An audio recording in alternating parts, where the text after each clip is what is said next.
Terima kasih Perdana Menteri atas penjelasan dan juga beberapa langkah diambil termasuklah melalui pasukan khas jihad dengan inflasi dan majlis tindakan sara hidup negara. Soal dia penjelasan panjang lebar ialah pendekatan yang konvensional, yang lama, yang tidak ada suatu kesediaan membawa suatu perubahan struktur. Umpamanya Perdana Menteri menyebut kos import tinggi. Itu kena ringgit merudum. Ada pendekatan untuk memperkukuh nilai ringgit supaya jumlah import itu tidak meningkat.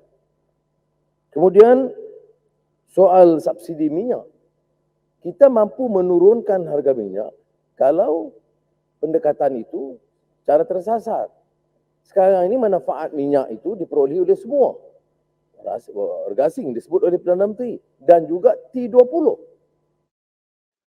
Cap katalah B60. Maka kita masih boleh mengurangkan dan menurun bagi kadar yang lebih rendah bagi B40 umpamanya. Itu yang saya usulkan. Kemudian disebut tentang inflasi. Inflasi ni Perdana Menteri ikut kita nak guna basket apalah. Kalau barang makanan, tak ada siapa di Malaysia yang percaya harga barang makanan itu 28% atau 4% atau 6%. Pergi saja pasar, saya pergi pasar Kerinci baru ni, memang lebih daripada 8%. Nah, kalau ikut kajian umum lain. Jadi mesti realistik. Beban yang ditanggung oleh rakyat itu sangat berat. Dan saya percaya Perdana Menteri pernah menyentuh hal ini beberapa kali. Soalnya apa tindakan? Umpamanya peruntukan. Laporan Ketua Audit Negara mengatakan terus ada ketirisan dan kebocoran. Sebutlah 70 bilion. Sampai betul kepada Kuala Sasa itu, boleh jadi 50, boleh jadi 60. Apa tindakan ke arah itu? Kemudian saya usulkan umpamanya minyak masak kelapa sawit.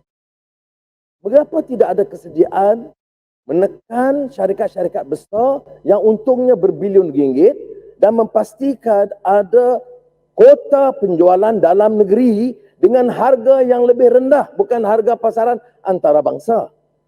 Kalau kita buat begitu, dia masalah subsidi ini boleh dikurangkan, tetapi harga itu akan rendah. Tapi nampaknya kerajaan tidak bersedia untuk mengambil tindakan menggesa dan mendesak syarikat-syarikat besar yang untungnya besar. Kalau dia pengeluar kecil, untung ratusan ribu setahun, saya tak mau ganggu. Tapi syarikat-syarikat besar yang untungnya berbilion ringgit dari kesengsaraan rakyat, apa masalahnya?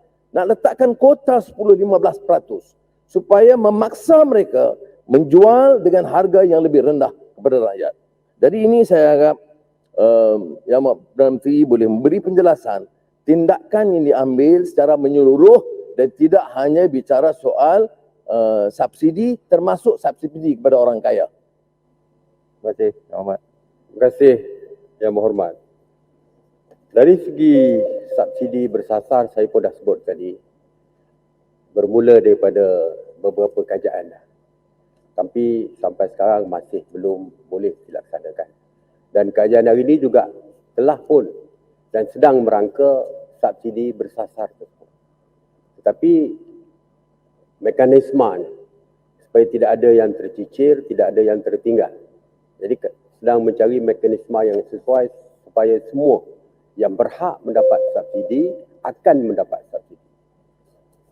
Saya pernah di KPDN HEP Menteri. Waktu itu kita nak memberi subsidi bersasar untuk RON 95. RON 95. Banyak persoalan timbul. Siapa yang berhak dapat? Kita kata kereta 2000 cc ke bawah. Jadi berbagai-bagai isu timbul mengenai kereta 2000 cc ke bawah.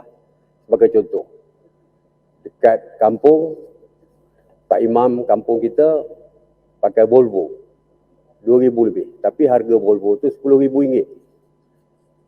dia tak boleh mendapat subsidi kerana dia pakai Volvo, CC-nya 2,000 ke atas. Sedangkan ada kereta mini yang kecil, harga dia beratus-ratus ribu, tetapi kerana dia kurang daripada 2,000 cc, maka dia berhak dapat. Jadi ini antara perkara yang perlu kita detailkan. Bagaimana cara mekanisme? Adakah kita nak beri untuk membeli gula ataupun membeli gandum menggunakan minyak masak, menggunakan kupon? Adakah kupon boleh digunakan?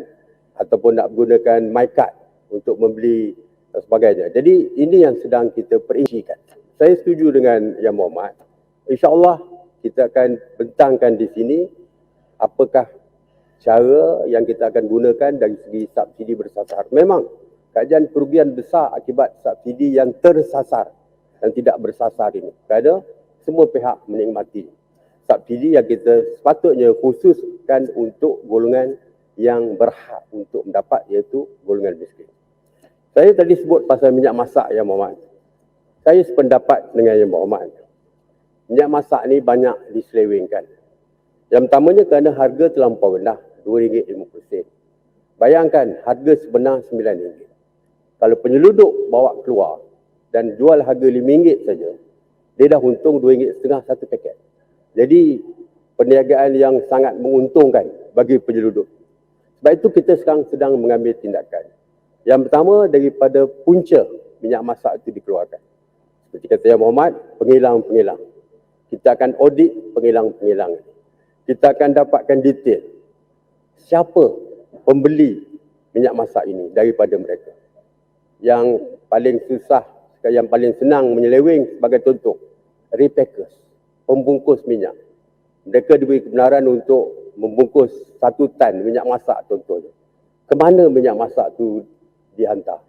Jadi kita akan dapatkan nama detail di kilang-kilang tersebut, siapa penerima minyak masak tersebut.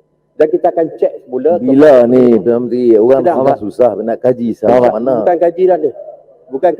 Bukan kaji yang buat, telah pun dilaksanakan. Sedang dilaksanakan.